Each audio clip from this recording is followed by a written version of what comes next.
ketemu lagi sama aku Esti di sesi review buku. Tapi kali ini aku nggak sendiri nih. Aku ditemani sama teman aku. Yuk kenalan yuk. Kenalin, nama aku Ailia Eka. Biasa dipanggil Ailia sambil panggilan akrabnya lah Ailia gitu aja. Agak susah ya, nggak apa-apa. Jadi aku boleh panggil kamu Ai, boleh ya? Bisa Ai atau Lia. Ngomong-ngomong, ini tempat bagus juga ya? Iya. Iya, soalnya gini, aku udah lama nih seumur di Malang, baru kali ini kesini. Dan ternyata bagus gitu. Tapi apa nih? Namanya apa nih? Lupa. Namanya nih Cafe Skizo.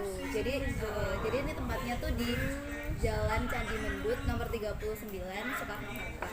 Oh ya, buat teman-teman yang mungkin pengen banget nongkrong di tempat yang artistik, terus yang instagramable, kalian bisa datang ke sini tuh. Soalnya di tempat ini tuh kayak sangat homey gitu. Kalian juga bisa pesan makanan-makanan yang ada di sini tuh recommended Recommended banget. Apa ya? Pertama kali kesini, aku sesuka ini sama tempatnya gitu. Soalnya emang bener-bener baru kali ini aku kesini. Cakep sih, enak. Oh iya, BTW ini kesibukan kamu apa nih? Kesibukan, alhamdulillah aku udah kerja beberapa bulan terakhir ini. Jadi kayak selama pandemi banyak banget yang entah itu PHK atau tiba-tiba kontrak habis sudah diputus kerja. Tapi di sini alhamdulillahnya aku masih bisa ngejalanin aktivitas kayak biasanya. Alhamdulillah banget sih. Oh iya, aku dengar-dengar kamu tuh ngambil kuliahnya itu ilmu politik ya, bener nggak sih? Bener banget, iya bener. Aku ngambil kuliah di jurusan ilmu politik.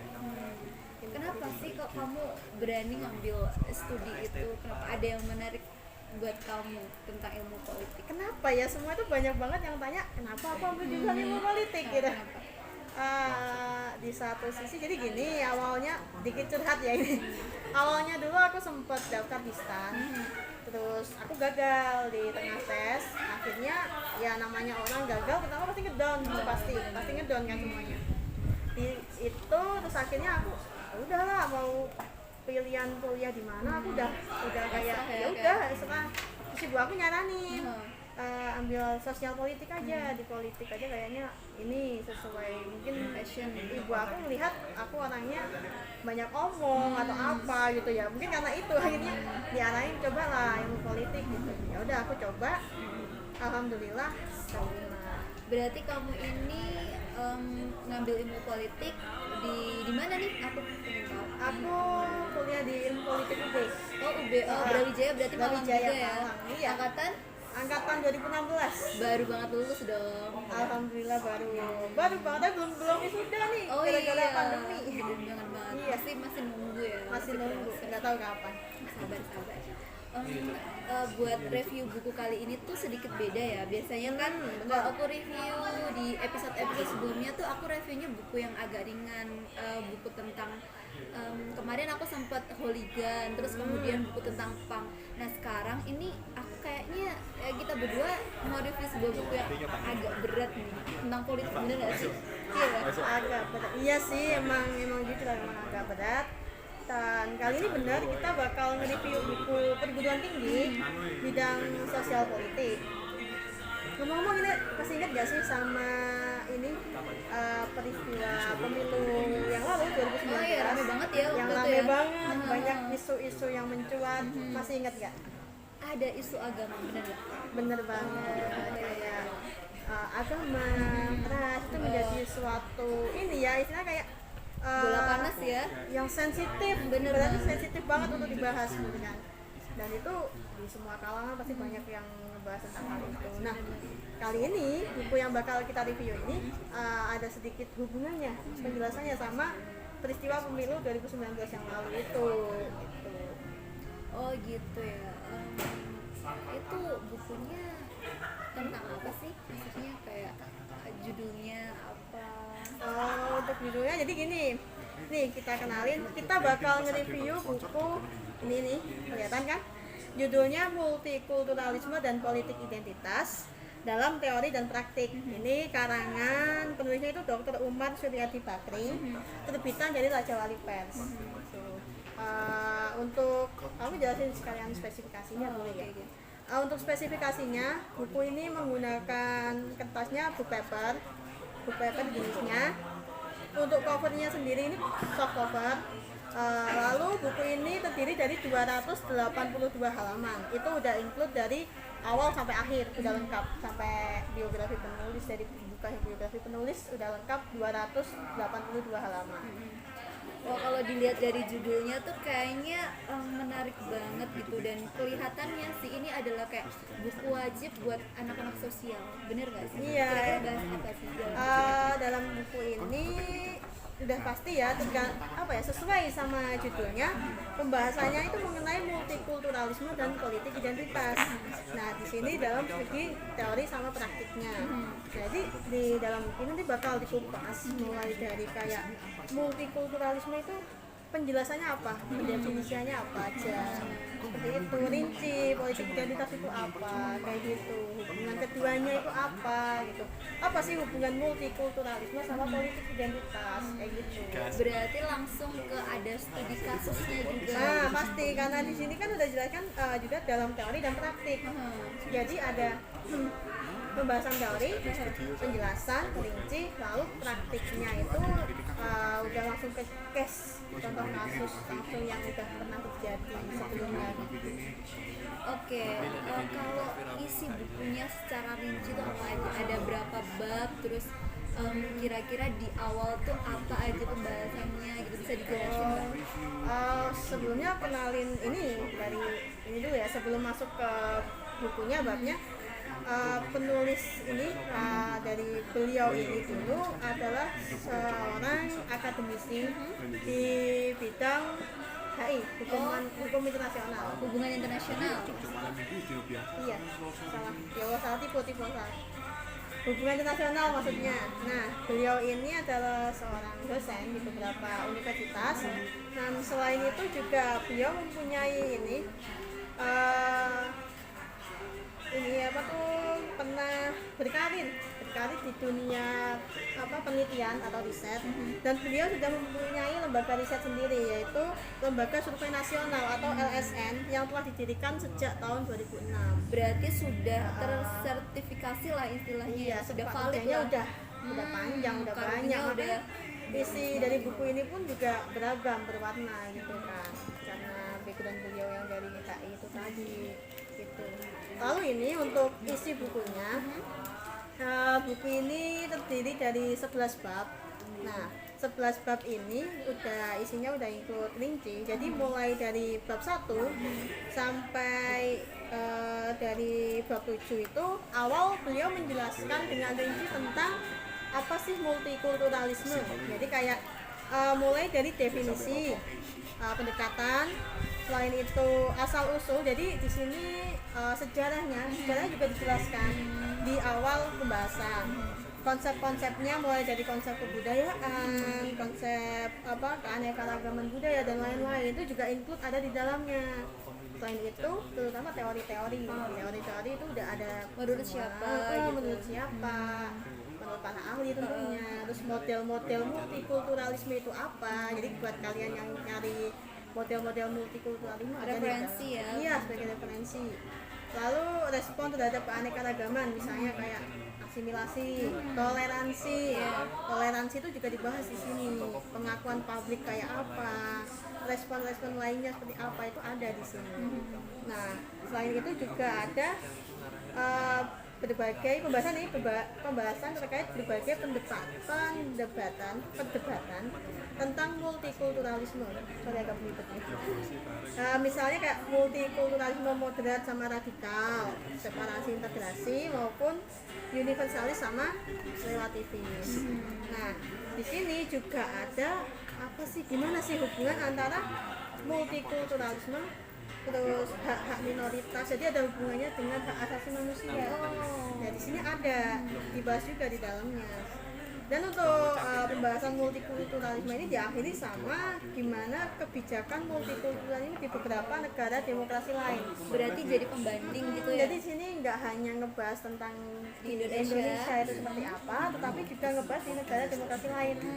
karena kita kan nggak bisa ya menyamaratakan gimana di negara kita, gimana di negara lain, bahkan di pandangan masing-masing orang pun tentang multikultural. misalnya kayak aku mandang, bagi aku nih multikulturalisme itu adalah suatu misalnya. Iya. Tapi kan Aku beda, beda. pasti beda. Dan apa ya, di sini tuh kan sebenarnya buku ini lebih kayak gimana akar dari pembahasan, jadi kayak dasarnya. Karena kita konsepnya dulu bener, kita kan sebagian orang, aku nggak bisa nyebut semua orang ya, karena persepsi semua orang tuh pasti beda-beda, pasti beda. Nah kebanyakan tuh masih banyak yang belum tepat untuk mengartikan apa sih multikulturalisme, apa sih politik identitas. Nah dari sini, dari buku ini akhirnya kita bisa memahami sedikit demi sedikit kayak oh ternyata ini artinya, ternyata maknanya ini. Karena ada yang bilang nih kayak misal identitas itu apa sih? Ada yang bilang kayak identitas itu siapa dia sebenarnya, cirinya. Ada yang menariknya di mana karena suatu perbedaan, ada perbedaan, dia berbeda dengan orang lain atau golongan lain, itu menjadi suatu identitas seperti itu. Lalu masuk nih ke pembahasan yaitu tentang politik identitas. Ya masuk ke pembahasan politik identitas itu di sini dimulai dulu dari kayak apa sih politik? Karena apa? Di sini tuh kan banyak banget ya, masih banyak dari kita yang nganggap politik tuh artinya politik tuh buruk, Sesuatu yang jahat. politik itu jahat ya. Sampai kadang ditanya ngapain sih kuliah susah di politik? Dikatain ada nih, sempat juga dikatain ngapain susah kuliah di politik, mau jadi koruptor, aku sekolah mahal-mahal karena ini koruptor gitu. Agak baper ya kalau pertanyaan kayak gitu, sensitif juga ya. Ya tapi itu menjadi apa ya, ya udah Tantangan. biasa aja. Soalnya emang nggak semua orang juga paham apa sih politik itu sebenarnya, apa sih definisi politik kayak gitu. Nah di sini jelaskan awal itu di bagiannya politik identitas itu penulis menjelaskan apa sih politik. Jadi kayak gimana politik itu, pengertian politik itu apa saja. Nah baru masuk ke identitas ya, tadi identitas juga diartikan dulu identitas itu apa, menurut siapa. Penjelasannya berbeda-beda juga, dan penjelasan satu orang dengan orang lain pasti berbeda. Nah, selain itu juga praktiknya pun di negara A sama B beda kayak tadi. Jadi penjelasan tentang politik identitas itu apa, lanjut ke politik identitas itu apa. Di sini penulis dari politik identitas, pembahasan politik identitas itu pertama itu membawa kita untuk membaca, mengetahui tentang sejarahnya dulu. Sejarahnya itu kayak gimana? Iya, terbentuknya itu bagaimana Sejarah gitu. dari perkembangan politik identitas itu sendiri. Jadi mulai dari dulu masih masa-masa Orde Baru gitu. Lalu hubungan sama gerakan-gerakan sosial baru itu apa? Perkembangannya sampai ke membawa ke contoh kasus, bukan contoh kasus ya, memang praktiknya di lapangan gitu di lapangan ya, terhadap isu-isu kontemporer yang sekarang lagi mencuat gitu. Dan puncak-puncaknya di pemilu 2019. Ramai banget itu ya. Ramai banget. Lalu ada beberapa perspektif tentang politik identitas. Nah, di sini juga ada bermacam-macam perspektif politik identitas. Mulai dari kayak perspektif esensialis, itu ada konstruktivis, itu feminis, liberal, itu ada semua, dan ada yang lain juga masih banyak. Ya sama untuk ini bahasan politik identitas juga ditutup dengan politik identitas di 3 negara demokrasi terbesar di Indonesia. Mana aja tuh? Tadi ada pertama India, lalu Amerika Serikat, dan ada di Indonesia. Itu berarti kayak basicnya negara dengan penduduk yang lumayan besar ya. Itu kan ada India, Amerika tuh kan besar juga Dan ya, itu jumlahnya ya. negara-negara yang multikultural, Yang banyak Iya. sangat-sangat heterogen lah. Benar banget. Nah di sini juga ada perbandingan dari masing-masing negara itu. Jadi kita nggak bisa menyamaratakan dari negara satu negara lain karena itu pasti beda banget. Penjelasan pun juga masing-masing beda seperti itu. Contoh kasusnya juga beda. Nah kalau di dalam buku ini penulis juga ada nih sebuah kutipan di pembukaan yang aku perlu bacakan nih buat teman-teman juga tahu. Yang mungkin semua juga nganggapnya seperti ini ya. Jadi multikulturalisme dan politik identitas selama ini dianggap berada dalam posisi yang saling berlawanan. Nah, Karena apa? Biasanya orang-orang yang memperjuangkan multikulturalisme itu banyak yang menolak adanya politik identitas. Begitu pula sebaliknya. So I see. Nah, masuk kan? Kayak gitu. Nah, padahal antara keduanya itu untuk pendefinisian, penjelasan maknanya apa, taktiknya bagaimana, tidak semuanya itu tepat. Dugaan orang-orang itu nggak semua bisa pasti benar gitu. Apalagi kayak orang yang mungkin nggak paham atau kurang paham makna sebenarnya, terus opininya digiring, entah itu sama media, entah itu sama orang-orang lain gitu kan, akhirnya dia kebawa, padahal dia nggak begitu memahami banget makna dari apa sih politik identitas, gimana perbedaan ini itu dan sebenarnya kayak gimana. Dan di negara kita yang di sini kan harusnya kita bisa open atau gimana, tapi kan nggak semua orang bisa seperti itu ya kan. Dia pengetahuan tentang dasar gimana itu multikulturalisme, apa itu politik identitas itu harus dipahami kayak gitu sih. Berarti sebenarnya kehadiran buku ini itu sangat penting ya, maksudnya dia penting banget meluruskan persepsi, atau dia tuh kalau kita baca buku ini tuh kita otomatis bakalan lebih open minded dan mungkin tidak akan mudah terpengaruh atau tergiring sama isu-isu yang ada begitu ya. Jadi kita bisa menelaah, sebenarnya kita bisa menelaah suatu berita, kita Menyaring bisa menyaring gimana yang itu ternyata hoax atau apa gitu, mana yang berita yang sebenarnya kayak gitu. Keren sih. Oke, kalau dari judulnya terus isinya udah, kira-kira buku ini recommended buat siapa sih? Buat dibaca siapa aja nih buku? Kalau untuk recommended itu sebenarnya semua masyarakat umum bisa, apalagi masyarakat Indonesia yang multikultural. Tapi buku ini tuh menjadi suatu bacaan yang wajib bagi mahasiswa-mahasiswi ilmu politik, sosiologi, antropologi sosial, dan patologi gitu. Nah, selain itu buku ini juga relatif untuk dibaca sama aktivis gitu, terus public figure atau politisi, bahkan politisi bagus untuk dibaca sih, recommended banget. Karena bahasa yang digunakan juga sederhana, jadi semua kalangan bisa nih baca buku ini. Bisa. Kalau menurut kamu sendiri nih, bagian paling menarik dari buku ini tuh apa sih? Bagian paling menarik, menariknya dari buku ini ya, yang aku suka, ini dari aku pribadi ya. Sebagai apa ya, karena dulu mahasiswa juga kan, sering ngerjain tugas sebagainya. Nah, buku ini untuk penulisannya, sistem penulisannya itu menggunakan footnote. Jadi di setiap kalimat atau kutipan-kutipan itu ada footnote-nya langsung. Oh, jadi langsung bisa lihat gitu. Bener, ya. jadi kita bisa, kalau mahasiswa pasti butuh banyak literatur, referensi kan. Pas kita misalnya membahas tentang amalgamasi, oh ternyata kita butuh referensi lain.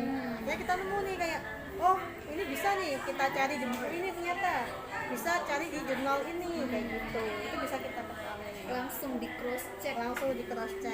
Itu yang pertama. Lalu yang kedua, untuk penulisan daftar isi, nah di sini yang menarik, daftar isinya itu dikelompokkan. Nah, jadi kayak daftar isi yang dari sumbernya buku ada sendiri, tesis, disertasi ada sendiri, jurnal disendirikan, lalu artikel atau makalah media online gitu ada sendiri. Jadi udah terkelompokkan gitu kan. Jadi lebih enak ya kalau misalnya kita pengen lihat, oh ini dari disertasi atau dari jurnal online tuh di mana sih gitu, bisa langsung dicari sendiri ya. Berarti ya. Terus kita bisa nambah literatur itu pastinya ya. Kita makin banyak buku-buku yang kita ketahui. Ternyata oh di buku ini membahas tentang A atau B kayak gitu. Menarik banget ya, dengan ini berapa halaman? 282, tapi materinya sangat berbobot sekali. Sangat berbobot, lengkap, terus kemudian bisa dipertanggungjawabkan kevaliditannya. Udah padat tapi berisi. Padat dan jelas. Oh iya, aku mau ada sedikit pertanyaan. Apa tuh? Setelah kamu baca buku ini ya, setelah kamu belajar tentang buku ini yang kebetulan nih sangat-sangat cocok sama jurusan kuliah kamu, aku ada sedikit pertanyaan yang dari kemarin tuh kayak ganggu banget nih buat apa aku. tuh? Jadi gini,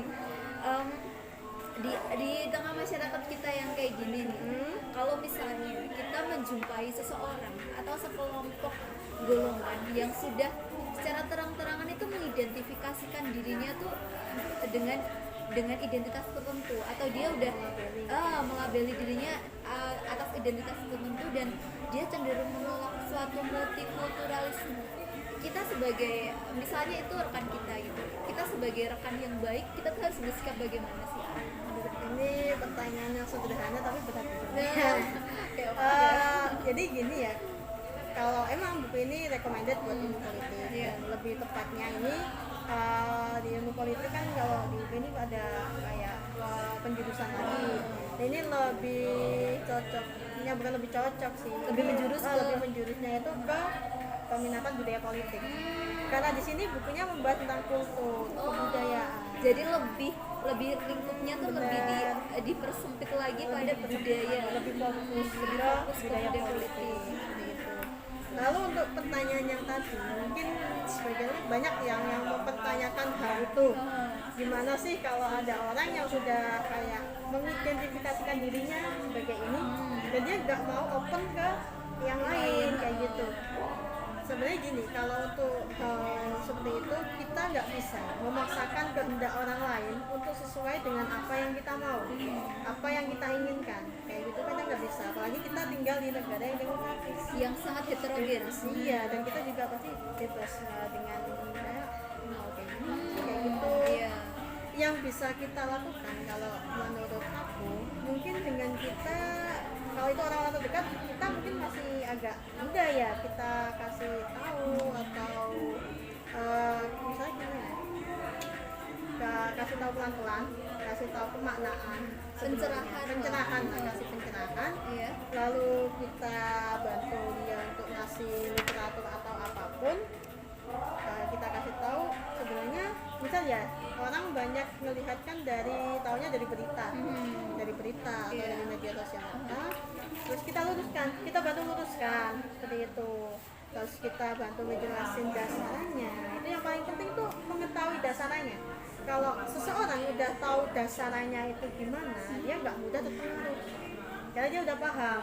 Nah, beda sama orang yang dia belum paham, dia nggak tahu dasarnya. Ketika orang bilang, apa misalnya multikulturalisme tuh kayak gini, dampaknya tuh jelek banget kayak gini, otomatis yang nggak tahu kan, iya ya ternyata kayak gitu kan, iya ternyata Jadi misunderstanding lah ya. iya bener kayak gitu. Jadi tapi kembali lagi, kita nggak bisa memaksakan untuk mungkin orang yang kita kasih tahu itu langsung menerima atau menuruti kayak apa yang kita sarankan. Ya yang penting ya udah mengingatkan, dan makanya penting bagi kita itu untuk mengetahui suatu hal itu dari dasarnya, supaya apa? Supaya kita tuh bisa memahami suatu hal, nggak salah persepsi istilahnya kan, ya benar kayak gitu.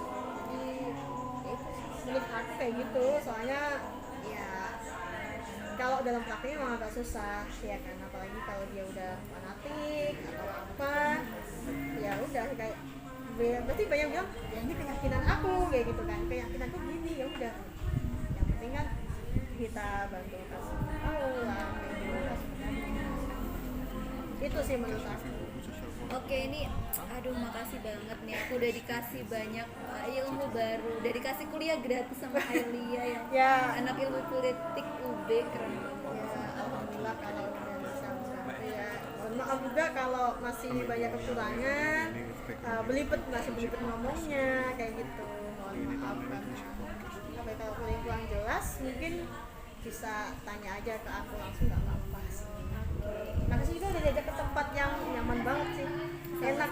Karena ini apa ya, aku lebih suka itu kalau nongkrong tuh dengan saya kayak outdoor, jadi lebih Leluasa fresh, gitu, kayak lebih enak lah ya. Apalagi tempatnya ini kayak estetik gitu. Oh bener, bagi yang suka foto-foto datang aja ke sini, Bener banget.